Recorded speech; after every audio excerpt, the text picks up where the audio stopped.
Amen. Veuillez vous asseoir. Alors, le dimanche prochain, nous allons commencer l'opération disciple, un dimanche. Nous allons encourager chaque membre de l'Église à pouvoir, à partir du dimanche prochain, nous allons faire une évangélisation collective. Nous n'allons pas attendre de finir ici, mais nous pouvons déjà timidement, chacun dans son quartier, chacun dans le réseau de son réseau familial, relationnel. Nous commençons le dimanche prochain. Et donc, un disciple, un dimanche. Et donc, faites les nécessaires à partir des dimanches prochains pour que tu viennes ici en invitant une personne d'autre. Vous allez constater que le dimanche prochain, nous allons ajouter 20 chaises. Nous allons ajouter une vingtaine de chaises en plastique le dimanche prochain. Et donc, j'aimerais que opération un disciple, un dimanche. Nous commençons cette opération à partir du dimanche prochain. Alors, sans transition, je vais donc introduire le prophète Laël Joe, fils de la maison. Vous connaissez cet homme que Dieu a élevé sous nos pieds, juriste de formation pour ceux qui ne le connaissent pas, pour ceux qui sont arrivés pour la première fois aujourd'hui. Il est licencié en droit et donc il a commencé dans cette église tout jeune. Eh bien, il a gravi tous les échelons. Il a été à l'évangélisation, il a été dans le gagneur d'âme, il a été dans l'enseignement, jusqu'à ce que le Seigneur lui a ouvert le porte au ministère prophétique et au ministère de l'enseignement de la parole. Nous allons donc sans transition accueillir le prophète Joe sous nos acclamations. Vous savez, il a été aussi interprète pendant plusieurs, alors qu'il était étudiant à l'UPC, il était interprète. Alors, aujourd'hui, il va travailler en français. De temps en temps, quelques petites explications à lingala. Dieu vous bénisse, mon fils.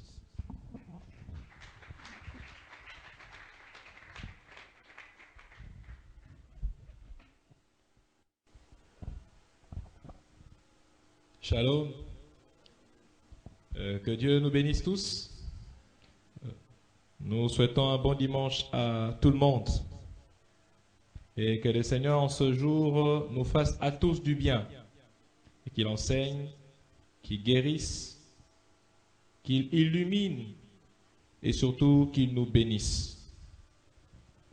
J'aimerais que nous puissions incliner nos têtes dans la prière. Nous allons prier avant que nous puissions commencer les sermons de ce matin. J'aimerais que tu dises quelque chose à Dieu. Chacun a toujours un besoin dans son cœur. Chacun de nous a une attente. J'aimerais que tu dises à Dieu ce que tu attends de lui ce matin. Que le Seigneur rencontre ton besoin. S'il y a une situation dans laquelle tu voudrais que le Seigneur intervienne, j'aimerais que tu la présentes devant Dieu. Et je sais que le Seigneur qui est présent en ces lieux interviendra favorablement pour toi. Lève ta voix et prie le Seigneur. Père, nous te bénissons pour cette matinée. Nous te bénissons pour les anges de Dieu. Nous te bénissons pour le Saint-Esprit qui nous est toujours présent. Merci pour tes faveurs. Merci Seigneur pour l'huile de ta grâce qui coule en ces lieux. Merci pour ta main qui est présente et agissante ce matin. Laisse Seigneur que mon frère et ma sœur, que chacun trouve ce qu'il est venu chercher en ta présence. Nous venons devant Dieu, nous venons pour nous humilier, nous venons pour l'adorer et le lever. Mais nous venons devant toi, Seigneur, car nous savons aussi que ce dont nous avons besoin est auprès de toi. À tes pieds, nous venons puiser toute l'énergie dont nous avons besoin. À tes pieds, nous venons puiser toute la lumière dont nous avons besoin. Illumine, Seigneur, les yeux de cœur. Illumine, Père, nos vies. La Bible dit que ta parole est une lampe à nos pieds, une lumière sur notre sentier. Que réellement ta parole illumine nos vies, qu'elle apporte lumière, et qu'elle éclaire nos destinées. Seigneur, libère les Saint-Esprit pleinement dans toute son action, Père. Nous laissons libre cours pour qu'il puisse opérer selon le modèle que tu veux pour ce matin. Nous libérons l'atmosphère des anges de Dieu qui sont puissants pour exécuter tes ordonnancements, Père. Nous soumettons tout esprit présent ici en ces lieux sous l'autorité du Seigneur Jésus-Christ. Reçois la grâce, reçois la louange, reçois l'honneur pour les temps éternels. Au nom de Jésus, nous avons prié. Amen. Est-ce qu'on peut acclamer le Seigneur? Acclame pour la parole de Dieu. Nous bénissons le Seigneur et nous remercions notre Père le prophète, l'opportunité qu'il nous accorde de pouvoir parler de la part du Seigneur en ce matin. Papa, Dieu vous bénisse. Nous ouvrons nos Bibles.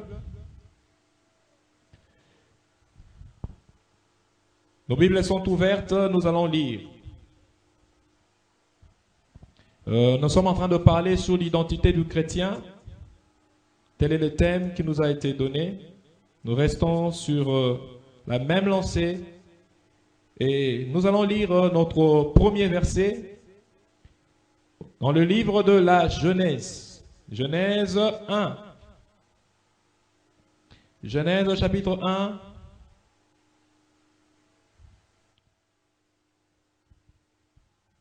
Nous lisons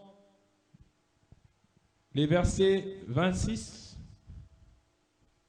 Nous lirons les versets 27 et nous allons nous arrêter au 28e verset. Genèse 1, verset 26.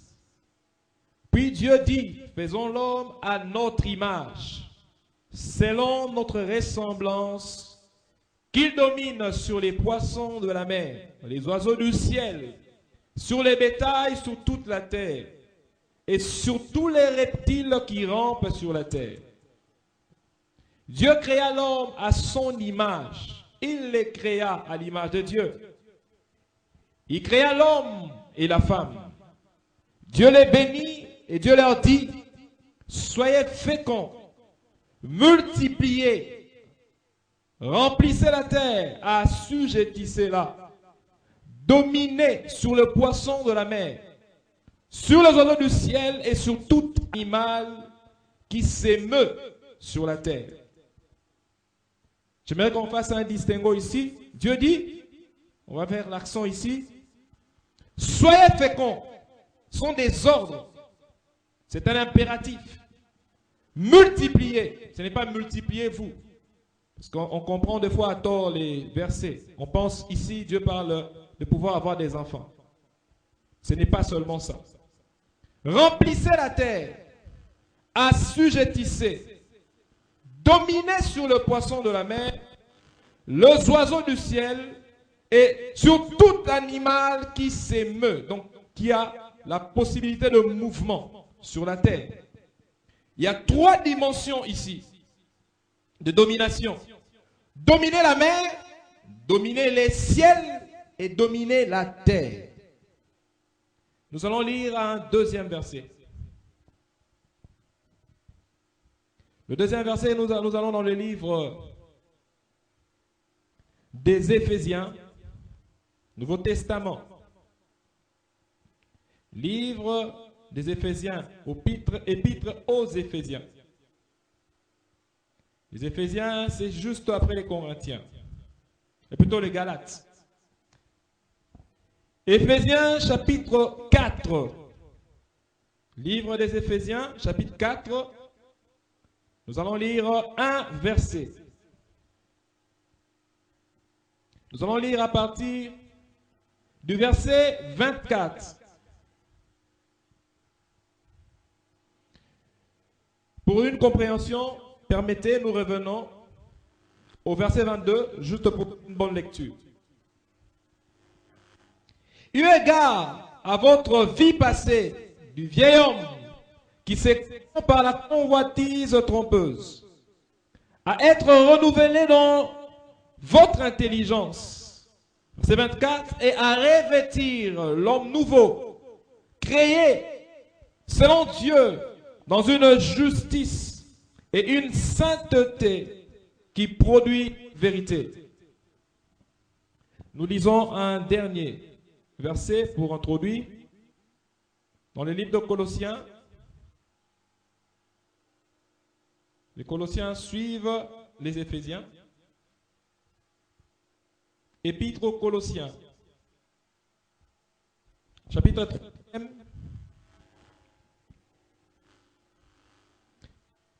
Nous allons lire au verset 10. Ayant revêtu l'homme nouveau qui se renouvelle dans la connaissance selon l'image de celui qui l'a créé. Seigneur, bénis ta parole ce matin, éclaire-nous. Donne à chacun, Seigneur, de pouvoir tirer la part qui lui revient. Et qu'au sortir de ces lieux, Seigneur, nous ayons revêtu réellement une identité nouvelle qui reflète la réalité de ce que tu as déclaré sur chacun. Dans le nom de Jésus, nous avons prié. Amen. L'identité du chrétien. C'est le grand thème, mais nous abordons un sous-thème que nous avons intitulé « Créé selon l'image de Dieu ». Créé selon l'image de Dieu. Le premier verset que nous avions lu dans le livre de la Genèse est en train de parler de la création de l'homme. La Bible dit, l'Éternel a entrepris de pouvoir faire un être qui lui soit semblable. Et la Bible dit que Dieu dit, faisons l'homme à notre image, que nous le fassions selon notre ressemblance. La version TOB dit, créons-le pour qu'il ait le modèle que nous sommes, notre mode d'opération. Qu'il puisse avoir la faculté d'opérer comme nous. Qu'il puisse être une représentation de nous-mêmes sur la terre. Donc lorsque l'on créait l'homme, Dieu voulait que l'homme soit l'identité de ce qu'il est au ciel, sur la terre. Voilà pourquoi il dit, créons-le selon l'image que nous sommes. Image, je peux dire ceci. Lorsque tu vas devant un miroir, ce que tu vois dans le miroir, c'est ça ton image. Le reflet que tu as dans le miroir, c'est ce qui te montre qui tu es réellement. En d'autres termes, lorsque l'on se regarde dans un miroir, on voit ce que les autres voient et lorsqu'ils nous regardent. Le miroir nous permet de pouvoir voir ce que nous sommes. Parce que de nous-mêmes, nous ne pouvons pas voir correctement notre structure extérieure. Et lorsque le Seigneur parlait de pouvoir créer l'homme, c'est l'aspect qui est utilisé. Donc créons un être qui soit notre reflet. Créons un être, lorsque l'on regardera, que l'on nous voie. C'était ça l'idée. Créer selon l'image de Dieu. Le terme image, dans les Écritures, prend plusieurs formes. Le terme image. Nous allons essayer de le développer progressivement. Nous serons un peu plus calmes, nous allons donner un petit enseignement pour ce matin. Lorsqu'on parle d'image dans les Écritures, cela peut représenter ce qui identifie. Donc, lorsque l'on parle d'une image, on parle de ce qui donne l'identité de quelque chose. D'ordinaire, dans l'Ancien Testament, dans les peuples sémitiques antiques, ils avaient pour habitude d'avoir des dieux, d'idoles. Ils avaient des idoles. Ils avaient des représentations des divinités. Nous connaissons tous l'histoire un peu égyptienne. Les Égyptiens étaient forts dans ces symboliques. Ils avaient des dieux sous toutes les formes, et c'était souvent des animaux, ou des hommes à moitié animal, une tête d'animal, un corps d'homme, et ainsi de suite. Et les peuples qui environnaient le peuple d'Israël dans les Écritures, dont le Seigneur défendait extrêmement le peuple, que lorsque vous y serez, ne vous comportez pas comme eux. Voilà pourquoi même Dieu avait demandé que l'on puisse tuer toutes les nations, afin que ces nations ne corrompent pas son peuple. Et par rapport aux lois, le Seigneur avait interdit les images. Mais les symboliques ici, c'est quoi? C'est que les idoles n'étaient pas les divinités, dans le sens réel. Mais les idoles étaient des représentations, divinités que ces peuples étaient en train d'adorer. Donc une idole, elle n'était qu'une représentation. Si je peux le dire, on l'a un peu plus loin. Lorsque les hommes s'humiliaient ou se prosternaient devant les idoles, ils ne se prosternaient pas devant un bois. Ils ne se prosternaient pas nécessairement devant un métal. Parce qu'il arrivait même que le forgeron lui-même puisse adorer l'idole qu'il a faite. L'idée, ce n'était pas d'adorer l'idole. Mais l'idole était une représentation. C'était comme une habitation. C'était une image d'une entité qu'on ne voyait pas, mais que l'on représentait. En fait, lorsque l'on arriverait devant cette représentation, il y avait un esprit qui était derrière. Et lorsque Dieu a créé l'homme, il a créé l'homme pour que l'homme continue son œuvre. Vous comprendrez que Dieu crée l'homme. Et il le crée après avoir commencé sa création. Mais il finit avec l'homme. Mais lorsqu'il finit avec l'homme, la création finit. Mais la mission de l'homme commence. Une mission. Et la mission de l'homme, c'était de pouvoir remplir, de pouvoir dominer et de pouvoir assujettir. Donc l'image de Dieu est une image qui donne un potentiel de remplir, de dominer et aussi d'assujettir. Donc il y a ces trois dimensions qui doivent être nécessairement vécues parmi les enfants de Dieu. Parmi les enfants de Dieu, on doit avoir la faculté de reproduction, de multiplication. On doit avoir la faculté de domination. On doit aussi avoir la faculté d'assujettissement. Lorsque Dieu crée l'homme, les Hébreux disent sel ou selem, l'image. On dit c'était la représentation conforme. C'était une similitude. Donc une similitude, une simulation. Une réplique. Donc lorsque les animaux voyaient l'homme, ils reconnaissaient en l'homme l'autorité de celui qui les a créés. Donc quand ils voyaient l'homme, ils comprenaient que celui-ci, on l'a établi au-dessus. Voilà pourquoi l'homme pouvait vivre au milieu de toute espèce qui fut créée. Animal sauvage aujourd'hui peut-être, mais à l'époque, sous la domination de l'homme. Parce que l'homme avait une image qui le mettait au-dessus. Il avait une identité qui faisait sa domination. Il avait une identité qui faisait qu'il assujettisse. L'homme est celui contrôlé. L'homme, c'est celui qui donnait les noms. La Bible dit que lorsque Dieu ramena tous les hommes, et plutôt toute la création en termes animal devant l'homme, l'homme les a nommés. Parce qu'il avait un potentiel qui était supérieur à toutes les autres créatures vivantes. Alléluia. Alléluia. Dans l'image, on voit aussi l'aspect. Mais dans l'image, on voit la ressemblance. Voilà pourquoi il dit, créons-le à notre image. Pour qu'il soit ce qui nous ressemble vraiment. L'image de Dieu faisait que l'homme ressemble à Dieu. L'image de Dieu faisait que l'homme ait des potentiels, si je peux le dire, divins. L'image de Dieu dans l'homme faisait que l'homme ait une autorité. Il n'y avait pas de peur, il n'y avait pas de maladie. L'homme avait une identité qui faisait qu'il soit au-dessus de tout. Aujourd'hui, la maladie peut frapper l'homme. La mort peut frapper l'homme.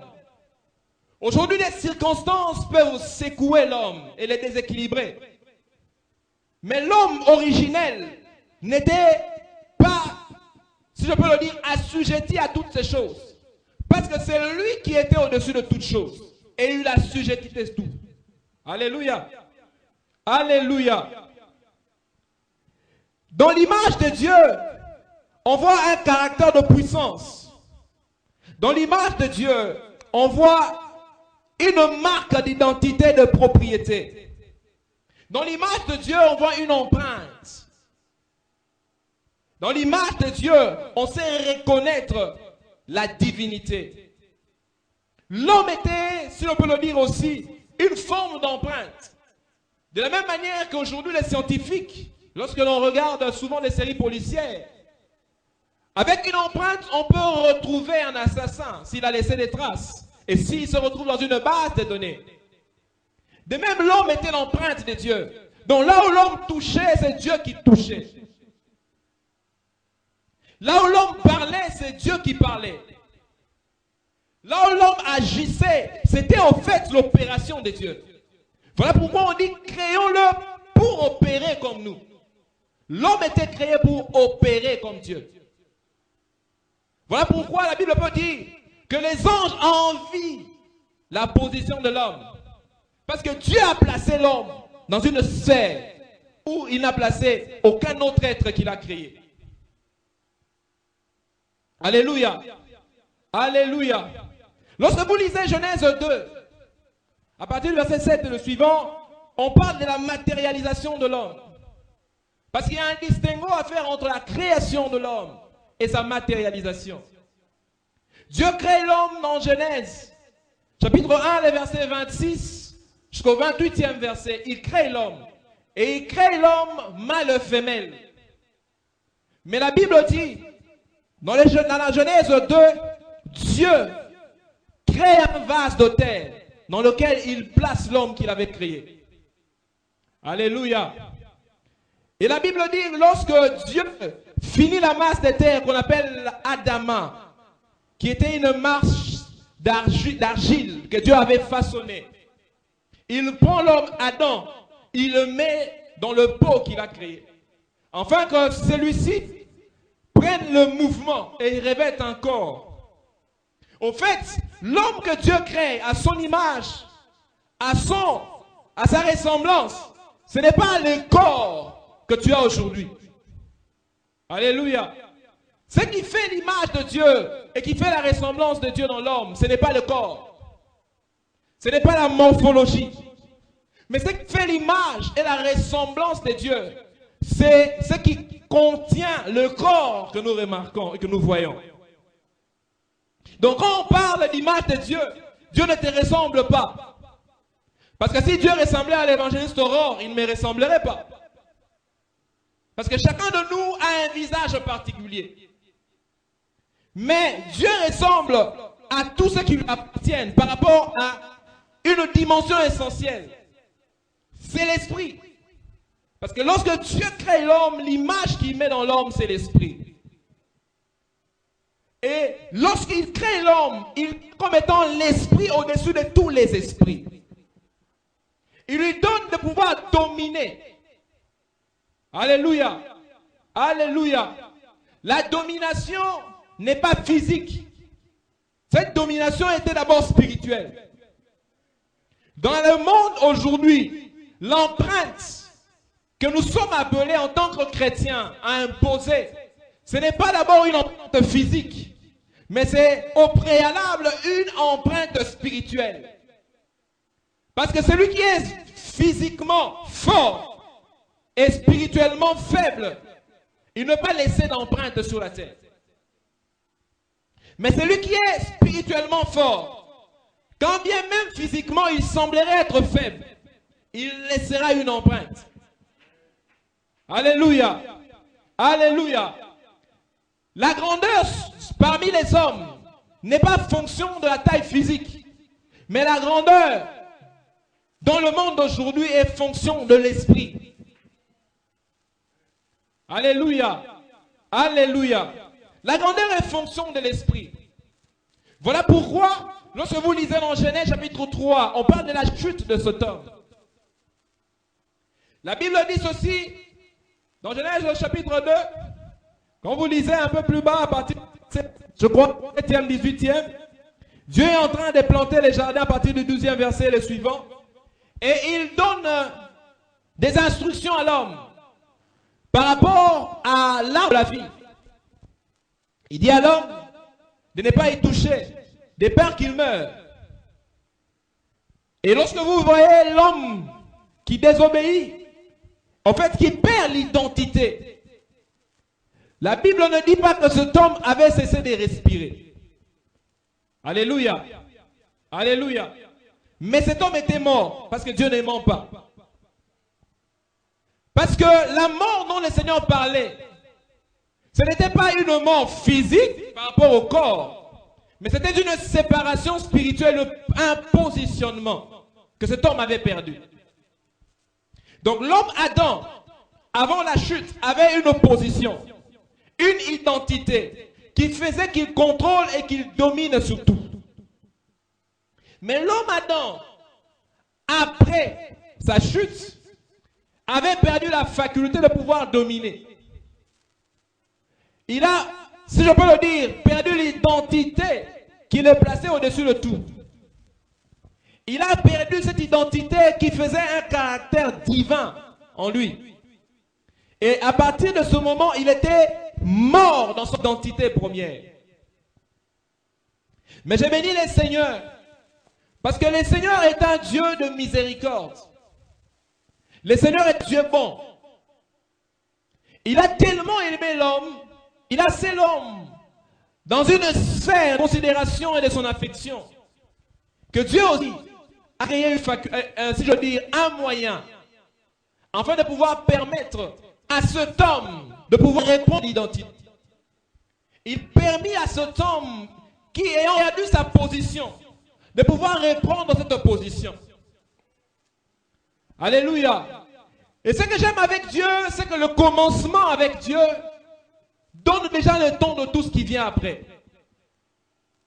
Dieu fait tout en un seul point. Mais les hommes, nous faisons les choses avec un temps très long. Alors que Dieu crée, Dieu a commencé et il a terminé. Dans un même point. Dieu ne voit pas les choses dans le temps comme nous le voyons. Dieu voit les choses dans un temps. Lorsque l'homme perd la position, Dieu a préparé déjà la position. Voilà pourquoi il pouvait dire, certes l'homme a perdu la position, mais aujourd'hui, celui qui a fait que tu perdes ta position sera écrasé par la descendance de celui qui sortira de la femme. Donc dès le départ, alors que l'identité est perdue, Dieu donne déjà une solution pour récupérer l'identité. Et l'identité aujourd'hui à l'église, nous qui sommes chrétiens, Dieu a déjà redonné cette identité. L'église doit vivre une identité de remplir, d'assujettir et de dominer. Parce qu'au fait, l'image réelle de Dieu, c'est Christ. L'image originale et authentique. Ce que l'homme a perdu, le Christ ne l'a pas perdu. Ce que l'homme a semblé oublier à cause des manigances de l'ennemi, le Christ est venu pour les restituer et les restaurer. Le Christ est venu prenant une forme d'homme afin de pouvoir effacer l'échec du passé et de pouvoir restaurer les choses selon le programme originel et original. Voilà pourquoi on dit que le dernier Adam est un esprit vivifiant. Parce que le Christ est venu afin de pouvoir donner vie. Et cette vie, au fait, c'est l'identité qui était perdue et ternie. qu'il vient restaurer. Une identité qui ramène à la position de domination, d'assujettissement. Une identité qui ramène à une position de reproduction et de création. Alléluia. Alléluia. Le Christ est l'image parfaite de Dieu. Il était, comme on a mal dit, il était 100% Dieu, mais en même temps, il était 100% homme. Vous savez une chose, Dieu pouvait au ciel décider que l'homme reprenne la position, parce que c'est lui qui lui a donné cette position au départ. Mais Dieu a voulu prendre la forme de l'homme, descendre sur la terre, parce que ce que l'homme a perdu dans une position corporelle, il fallait que Dieu puisse lui restituer en prenant aussi une forme corporelle. Alléluia. Alléluia.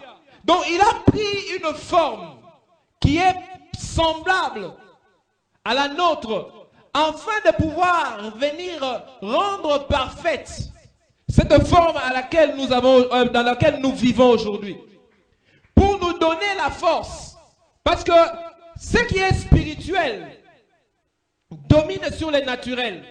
Mais l'homme qui avait perdu sa position, son identité spirituelle, l'avait perdu dans un corps physique. Christ est venu afin que lorsque ceux qui auront cru en lui s'identifieront à son être, qu'ils puissent revêtir l'identité originale et originelle.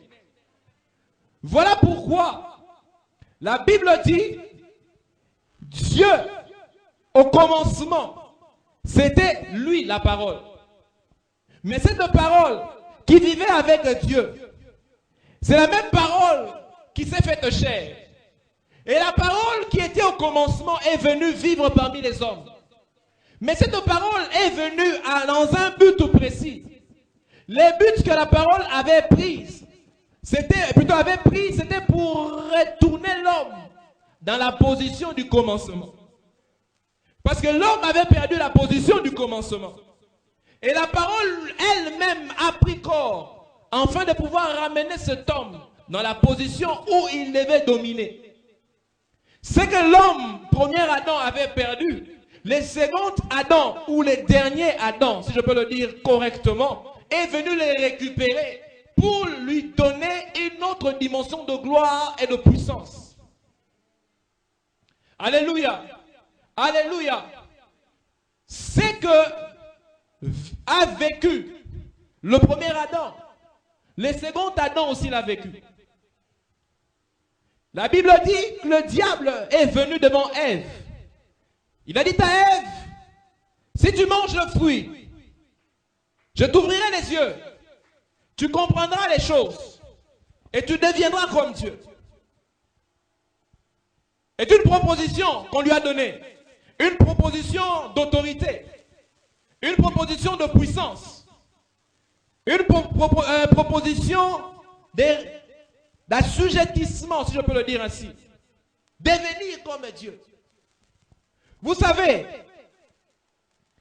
l'ignorance ou la distraction peuvent faire perdre beaucoup de choses. Alléluia. Alléluia.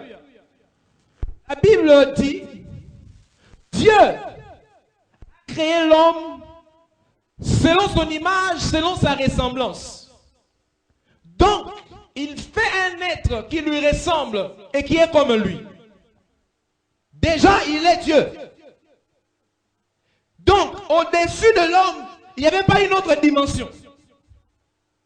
Mais le diable vient dire à la femme, si tu manges, tu deviendras comme Dieu.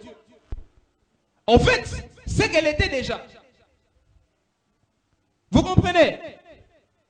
Tu es déjà Dieu, mais on vient te faire croire que tu n'es pas Dieu, on va te faire devenir Dieu. Donc, celui qui n'a pas le potentiel que tu as, te fait croire qu'il peut te donner plus que ce que tu es. C'est ça la stratégie du diable. Et c'est la même chose que le diable est fait avec le Christ. Lorsque le Christ est conduit dans le désert, à la fin de son jeûne, le diable est venu. Il lui dit, regarde tous les royaumes de la terre. Si tu t'agenouilles devant moi, tu m'adores, je te donnerai l'autorité sur tout cela. Hein? Et je te donnerai l'autorité sur toute la terre. Il parle au Créateur de la terre et du monde. Il parle à son propre Créateur. Et il dit à son Créateur, si tu m'adores, je vais te donner l'autorité sur toute la terre. Mais c'est exactement ce que nous vivons à l'église. C'est ce que nous vivons aujourd'hui à l'église congolaise et particulièrement quinoise. Juste un distinguo. Dans la Bible, on parle principalement, dans la Bible, selon la forme que nous lisons, les canoniques, on parle des deux anges. Dieu n'a pas deux anges. On parle des deux anges. Nous connaissons deux anges, la plupart d'entre nous ici. Je ne sais pas s'il y en a qui ne les connaissent pas, mais la plupart d'entre nous, nous les connaissons. C'est Michael et Gabriel. Les deutérocanoniques ajoutent encore des autres anges. Hein, selon les deutérocanoniques. Et selon une culture juive aussi, ce sont les anges là qu'on ajoute. Ils ajoutent les Raphaël et les Uriel. Si on peut dire dans la logique biblique, aujourd'hui on connaît 4 anges, dans la logique biblique. Mais on connaît tous ici combien de démons? Démons de célibat, de pauvreté, sécheresse, chômage, piéton, esprit de famille, de servitude, blocage, aveuglement, assourdissement, malédiction. On connaît plus les démons, mais on ne connaît pas ceux qui sont avec nous. Je vais te dire une chose. Si tu as les yeux fixés sur le nombre de tes ennemis et que tu ne connais pas ceux qui combattent avec toi, il te sera difficile de battre tes ennemis. Parce que tu auras l'impression d'être seul contre des milliers. Alléluia. Alléluia. J'aime cette histoire. La Bible dit, alors que Moab avait entouré le prophète Élisée, Moab a compris qu'en Israël, il y a un prophète. Il dit, si nous pouvons tuer les prophètes, nous pourrons avoir la domination sur le peuple. Parce que ces prophètes-là peuvent décanter beaucoup de choses. Ils donnent des orientations. Si l'armée est forte, c'est parce que l'armée suit ce prophète-là. Ils font des investigations et ils se rendent compte que les prophètes étaient dans un endroit et ils viennent encercler l'endroit. La Bible dit que le prophète et son serviteur dormaient. Lorsqu'ils se réveillent de nuit, au petit matin, ils se rendent compte qu'il y avait des milliers d'hommes qui les entouraient. Alors les fils du prophète qui vient dire, Père, Père, il s'en est fini de nous. On est mort. Parce que si je vois cette multitude qui nous encercle même, je ne vois pas par où nous pourrons nous échapper. J'aime la parole de l'homme de Dieu. L'homme de Dieu lui dit, si seulement tu pouvais voir ceux qui sont avec nous, tu comprendras que ceux-là ne sont rien. Et il continue à être incrédule. Et la Bible dit, l'homme de Dieu lui ouvrit les yeux. Pas physique, parce qu'il regardait l'homme de Dieu. Il lui ouvrit les yeux, donc spirituel. Il a vu les myriades qu'il y avait avec eux, avec des chars de feu. C'est alors qu'il a cru qu'ils étaient plus forts et plus puissants. Église de Dieu, la plus grande bataille que le diable livre contre l'enfant de Dieu, c'est de pouvoir tuer l'identité. Lorsque tu as perdu sur le domaine de l'identité, tu as perdu sur tout le reste. Lorsque tu perds la réalité de ton positionnement, tu perdras tout ce qui vient après.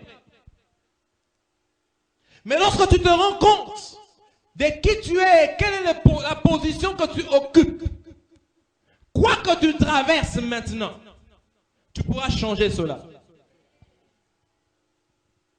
Parce que l'identité, c'est ce qui permet que tu changes le chaos en un Éden.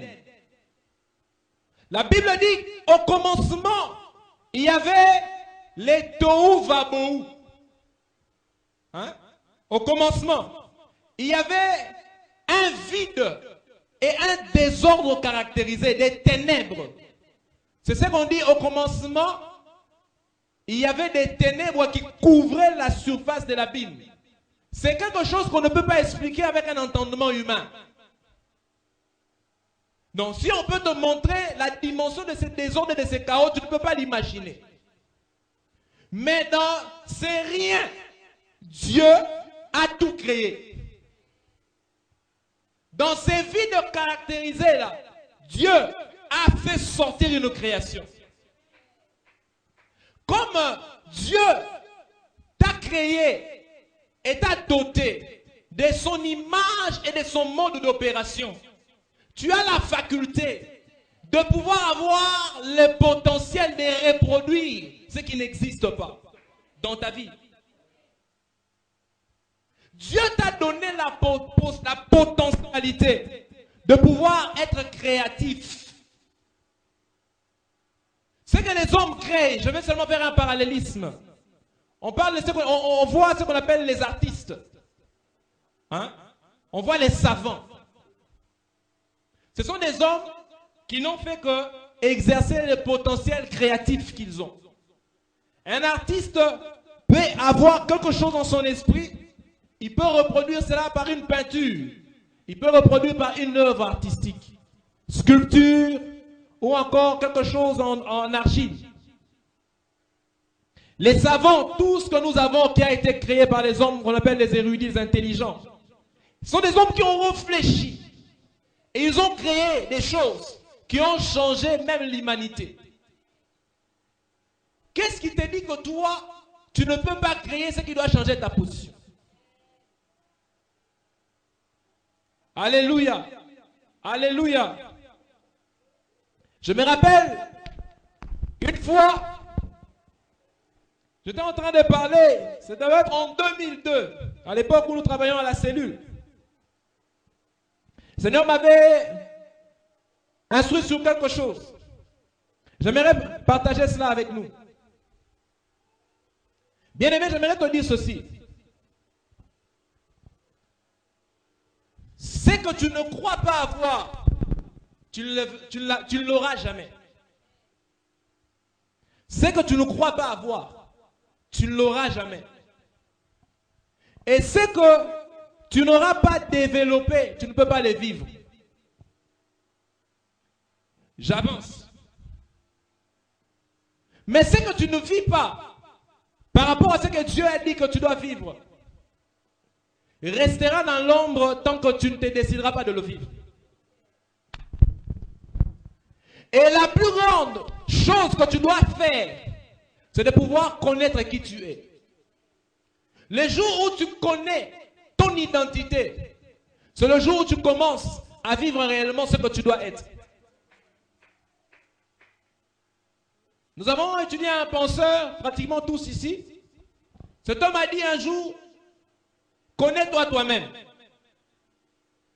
Connais-toi toi-même. Donc la plus grande découverte qu'un homme doit faire sur la terre, un chrétien de surcroît, c'est de découvrir qui il est. On devient quand on sait qui on est. Quand on ne sait pas qui on est, on ne devient rien. Tu ne peux pas devenir ce que tu n'es pas. Tu cherches à devenir Mais tu n'as même pas une révélation ou une identification de qui tu es. Or, lorsque tu sais qui tu es, tu feras tout en fonction de cette position que tu connais de toi. Et lorsque tu sais qui tu es, tu ne permettras pas à ce qui ne doit pas t'arriver de t'arriver. Quand tu sais qui tu es, tu ne permettras pas qu'on te parle n'importe comment.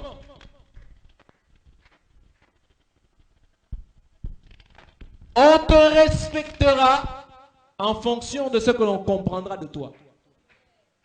On te donnera de la valeur selon la dimension de la valeur que tu auras exploitée et révélée de toi-même. Le diable ne tremble pas devant des ignorants. Le diable, il ne tremble pas devant les ignorants. Mais le diable tremblera toujours devant celui qui sait qui il est. Lorsque nous étions en train de grandir, nous avions un ami dans le quartier. Il s'est prénommé Bianzaman Vita. Mabora Bitumba. Boumdarafor. Il frappe sur tout le monde. C'était du genre, quand il y a un nouveau dans le quartier qui a pratiquement votre âge ou une année, 2 ans, il doit l'essayer. Il faut qu'il lui donne une identité, qu'il comprenne, soit c'est lui qui est plus fort, ou soit c'est celui-là qui pourra le dominer. Mais comme il était assez fort des fois, il s'en sortait et il gagnait. Et il mettait un peu sa domination comme ça, il écrasait les gens. Donc il essayait tout le monde. Mais cet homme, cet ami, il y a une chose que nous avons toujours louée chez lui.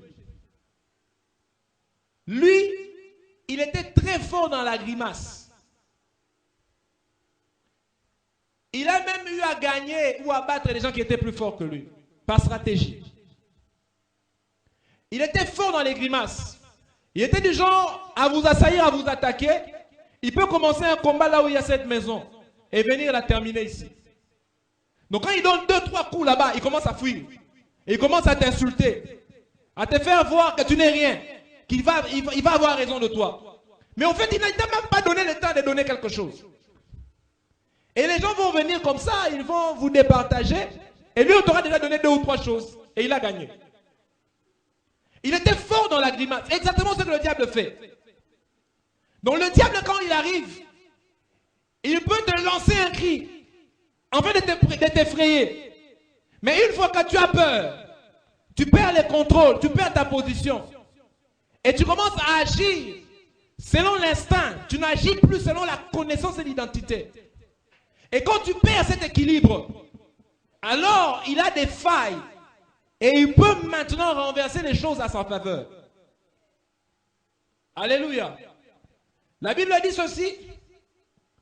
Ça c'est Pierre qui est en train de parler. Je suis en train de chuter. Nous allons terminer là.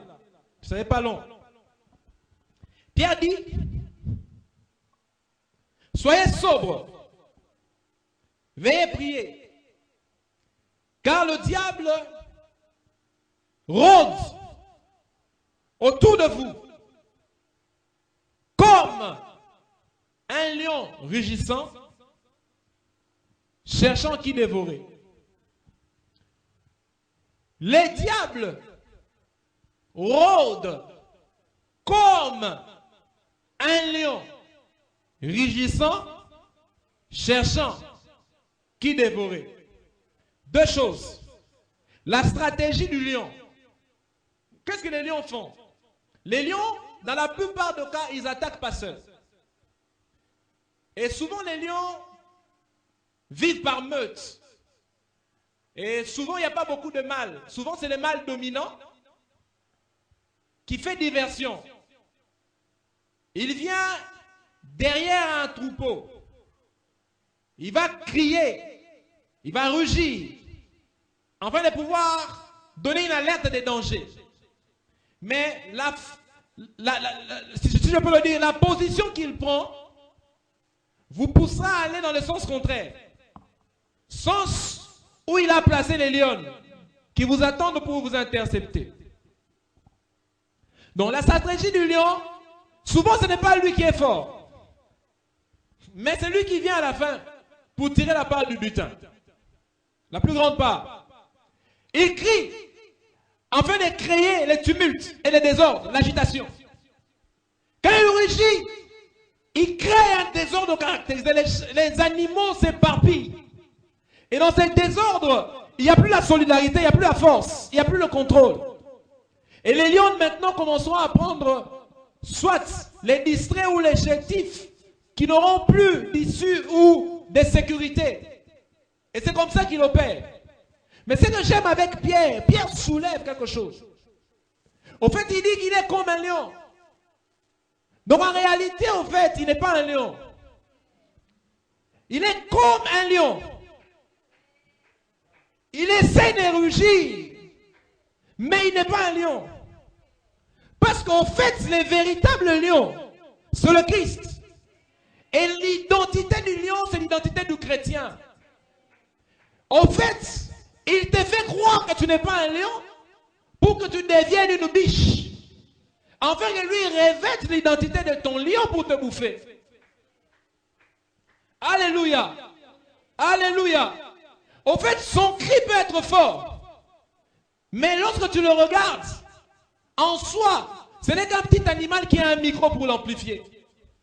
Donc les cris qui semblent sortir n'est pas la réalité de celui qui donne le cri. Même si le diable rugit, sache une chose, que sa dimension ne sera jamais plus grande que la dimension que tu as. Même si la tempête se lève, sache une chose, la tempête n'aura jamais raison du Créateur. Parce que lorsque la tempête s'était levée, elle avait agité la barque. Mais dans la barque, il y en avait un qui avait le contrôle sur la tempête. Car il était plus grand que la tempête. J'aimerais te dire ceci. L'identité que le Seigneur te donne, c'est une identité qui te permet de changer toutes les situations que tu traverses et par lesquelles tu passes.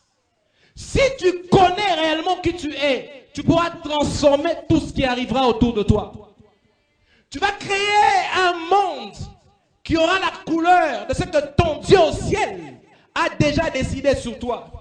Parce qu'en fait, le cadre dans lequel tu dois évoluer, ce n'est pas la terre qui doit te l'imposer. Parce que ton Dieu a dit dominer sur la terre. Le cadre dans lequel tu es appelé à opérer, ce n'est pas un cadre que la mer doit t'imposer. Parce que ton Dieu t'a donné la domination sur la mer. Les cadres sur lesquels tu es appelé à opérer, ce n'est pas un cadre qui est sous le contrôle des esprits méchants qui sont dans les lieux élevés. Car ton Dieu t'a donné l'autorité de verrouiller le ciel afin de pouvoir donner libre cours à la puissance de Dieu et à la réalité de Dieu dans ta vie. Tu es toi-même le moteur, si je peux le dire ainsi. Tu es le metteur en scène de l'histoire de ta destinée. Ton Dieu t'a donné la possibilité de pouvoir écrire une histoire et de pouvoir la vivre selon les modèles du ciel. Pas les modèles que les hommes peuvent imposer. Un chrétien a une identité qui le met à part. Un chrétien a une identité qui fait sa différence. Là où les autres échouent, j'aimerais te dire ceci. Ne t'arrête pas à écouter leur échec. Parce que là où ils ont échoué, ne dis pas que tu échoueras aussi. Vous n'avez pas la même dimension, vous n'avez pas le même appel, vous n'avez pas le même regard. Et au-dessus de toute chose, vous n'avez pas la même dimension spirituelle. Alléluia. Alléluia.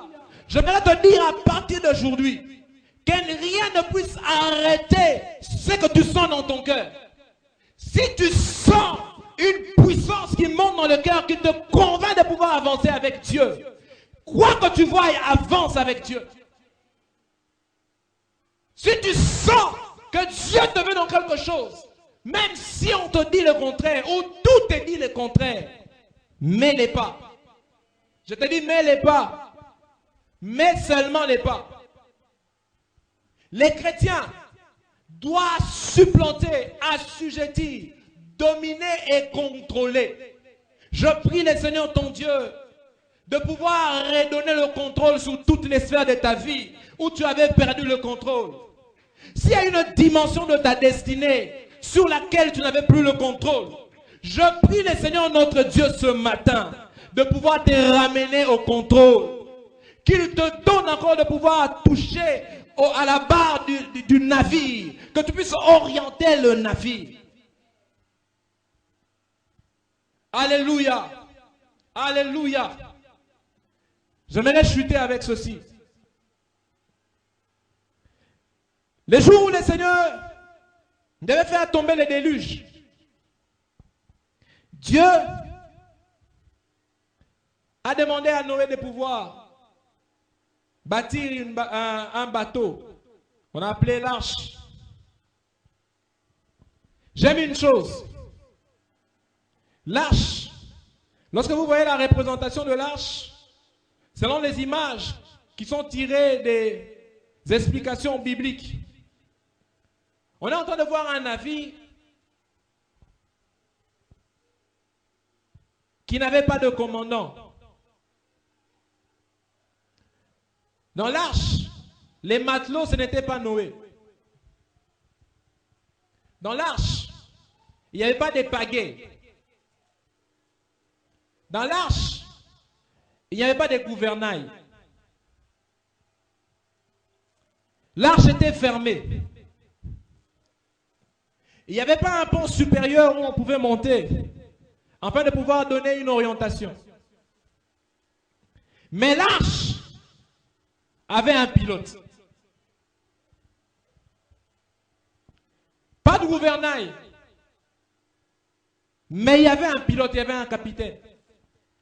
Et c'est ce capitaine qui a veillé sur l'arche pendant tous les 40 jours où il pleuvait. Et c'est ce même capitaine qui a veillé sur l'arche pendant les 150 jours où les crues devaient descendre. Et c'est le même capitaine qui a ramené l'arche à atteindre le sommet d'Ararat. Je vais seulement te donner une pensée. Ce qui peut t'arriver et ce que tu peux traverser ne changera pas la destinée et l'orientation que l'Éternel donne à la barque de ta vie. Le fait de voir une circonstance difficile arriver ne dit pas que Dieu n'est plus avec toi dans le chemin ou le voyage de ta vie. Les vents vont souffler. C'est ça même la vie chrétienne. Les tempêtes vont se lever. C'est ça la vie de Dieu. Mais une chose, le contrôle sera toujours entre les mains de Dieu, dans le ciel et entre tes mains sur la terre. J'aimerais que nous puissions incliner nos têtes. Nous allons prier. Nous allons arrêter là.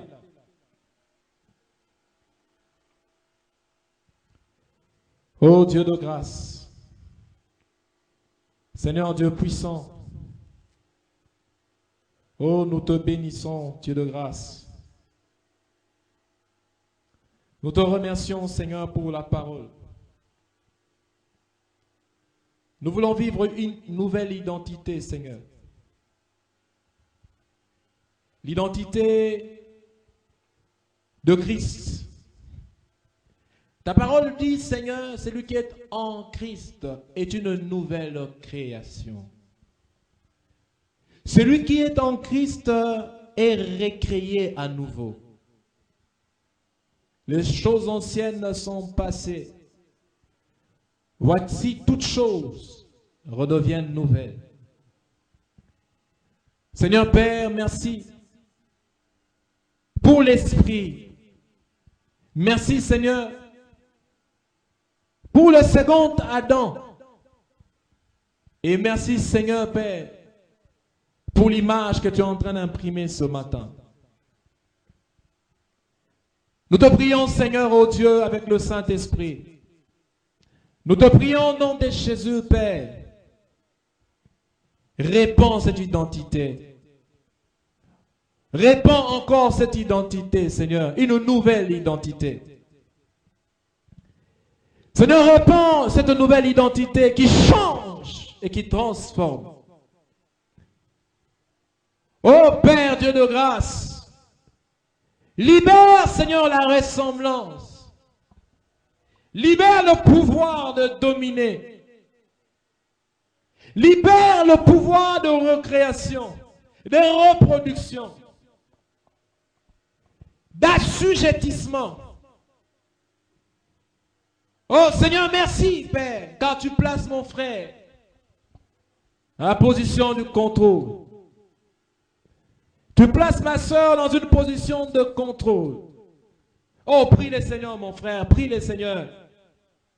Je sens une identité, je sens le Seigneur redonner une position. Je sens une intronisation. Oh Seigneur, merci Père. Merci Père, car il y a un couronnement. Merci Seigneur, parce qu'il y a un couronnement. Oh, il y a un trône sur lequel le Seigneur est en train de te placer. Tu dois dominer, tu dois assujettir, tu dois régner. Tu dois régner sur toutes les bêtes, sur tous les reptiles, sur tous les poissons. Tu dois régner sur tous les oiseaux. Sur toute espèce, tu dois régner. Sur tout être, tu dois régner. Tu dois régner sur la création. Tu dois régner. Dans le domaine de tes activités, et tu reçois un règne. Tu reçois une identité. Une identité royale. Un positionnement. Dans la famille, il y a un règne qui commence. Il y a un règne. Il y a un règne. Oh, un roi qui s'ignorait est en train de répondre à son trône. Un roi ignorant reprend le trône qu'il avait perdu par ignorance. Un sceptre est en train d'être donné. Un bâton de commandement. Je vois Dieu te donner le pouvoir. Je vois l'Éternel te donner la domination. Oh Manassete, celui qui est avec toi, il ne sommeille ni ne dort. Il n'est pas ignorant de ce que tu vis. Il n'est pas ignorant de ce que tu traverses. Laisse-moi te dire qu'il est avec toi et il a le potentiel de changement. Il a le potentiel de changer. La maladie ne régnera pas toujours. Les ténèbres ne régneront pas toujours.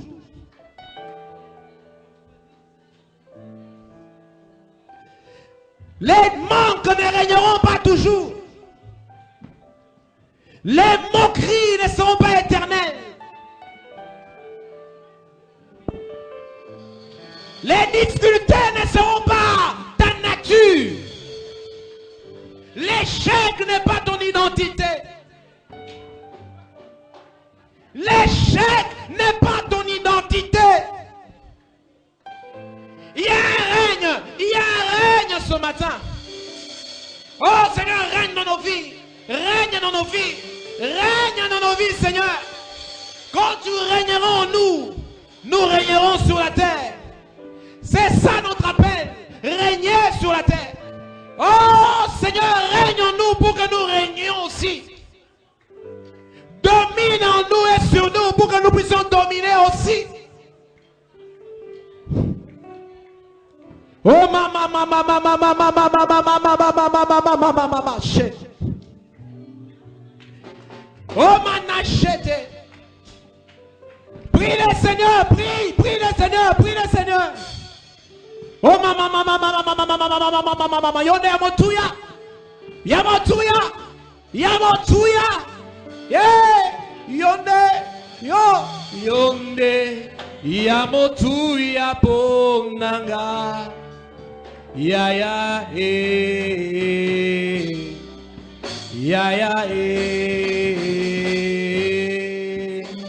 yonde, yamotu yaponanga, ya Ya ya Yonde okokani nanga. Yeba. Oh maman. Il y a un changement. Il y a un changement qui s'opère. Un changement dans les mentalités. Un changement dans l'agissement. Un changement dans le mode d'opération. Je vois quelqu'un créer quelque chose. Les tohu-vabohu, les désordres, les manques sont en train de quitter ta destinée. Car ton Dieu t'a créé pour créer. Il t'a créé pour dominer. Il t'a créé pour créer. Maman.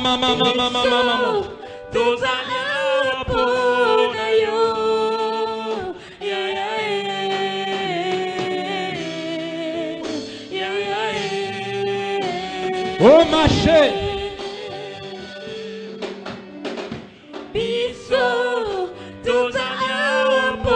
On arrête de chanter s'il vous plaît. Est-ce qu'on peut arrêter de chanter? On laisse l'instrument jouer. On laisse seulement les instruments. Oh yes. Jason n'a pas de cymbales, Je sens la grâce. Il y a une transformation. J'aimerais que tu regardes et que tu contemples l'image de celui à qui tu dois ressembler. Je l'appelle Jésus. Les seconds Adam, les derniers, il est un esprit vivifiant. Il est un esprit vivifiant. Il communique sa vie, il communique son identité, il communique sa position.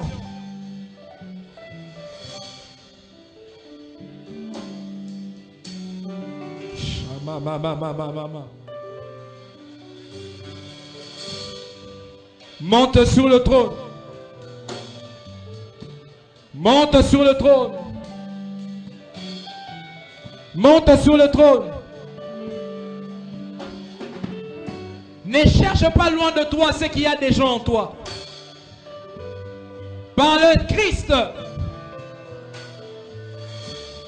par le Saint-Esprit, ton identité doit imploser et créer un impact qui t'impose. Cette nature habite en toi. Cette nature marche avec toi. Il est Dieu. Et il apporte la divinité sur la terre.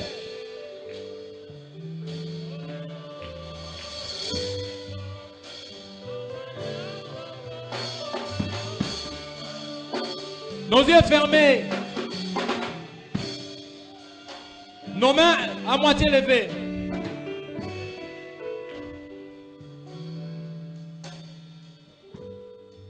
Seulement les synthés.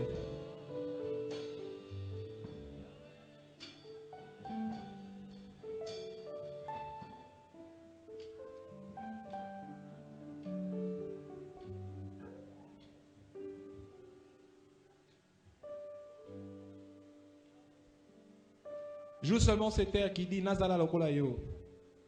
Seulement ces terres là.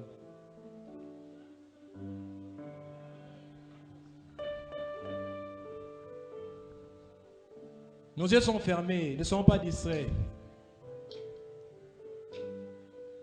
Il y a une forte transformation intérieure.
yemba ete yobongi nalo kumu. Est-ce qu'on peut acclamer pour la gloire du Seigneur?